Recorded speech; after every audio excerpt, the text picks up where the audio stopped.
नमस्कार दोस्तों।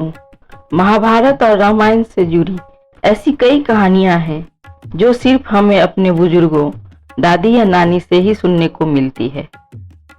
इसके बारे में हमें कभी पढ़ने को शायद ही मिली हो। ऐसी ही एक घटना है दोस्तों, श्री कृष्ण द्वारा अपनी भतीजी अर्थात बड़े भाई बलराम की पुत्री वत्सला का प्रेम विवाह कराना।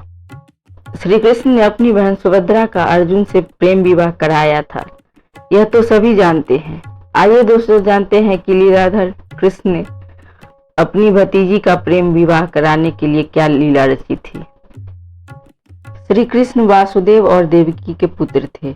वासुदेव की दो पत्नियां थीं, देवकी और रोहिणी। रोहिणी नंदगांव में रहती थी, जबकि देवकी और वासुदेव को कंस ने कारागार में बंद कर रखा था।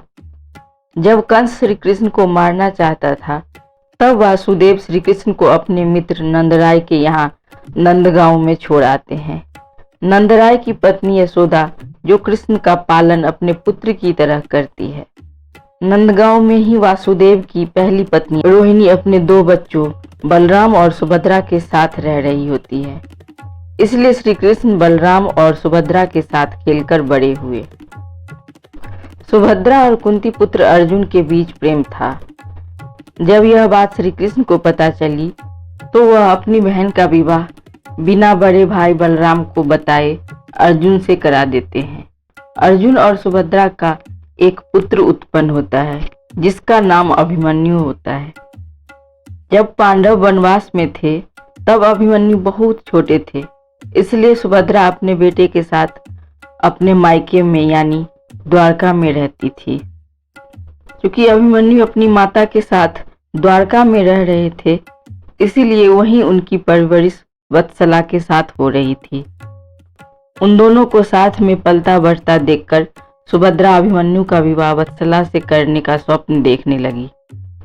अभिमन्यु और वत्सला के बीच भी अच्छी समझ थी, लेकिन जब वत्सला विवाह योग्य हुई, तब तक पांडव वनवास पर ही थे। इसलिए बलराम ने अपनी पुत्री का विवाह दुर्योधन के पुत्र लक्ष्मण के साथ करने का मन बना लिया।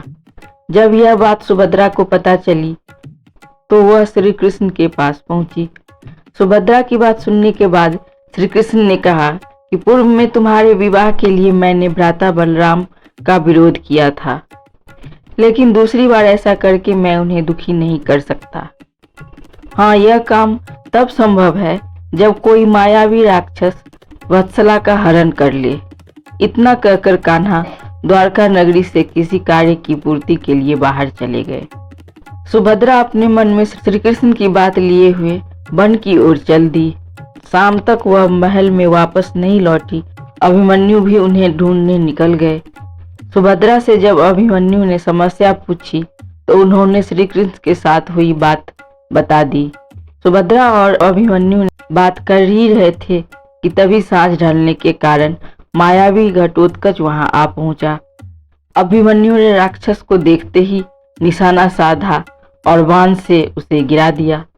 तभी घटोत्कच की माता हिमडिंबा वहां आ पहुंची और यह क्या हुआ भीमपुत्र कहकर विलाप करने लगी।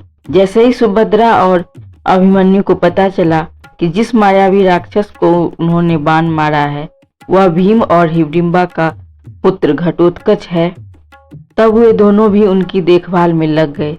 जब घटोत्कच को होश आया, तो उसे पूरी कहानी सुना दी गई। इस पर घटोत्कच ने अभिमन्यु और सुभद्रा का सत्कार किया और अंधेरा ढलने पर वन में आने का कारण पूछा। तब सुभद्रा ने घटोत्कच और हिमडिंबा को अपने भाई कृष्ण द्वारा हुई पूरी बात बताई।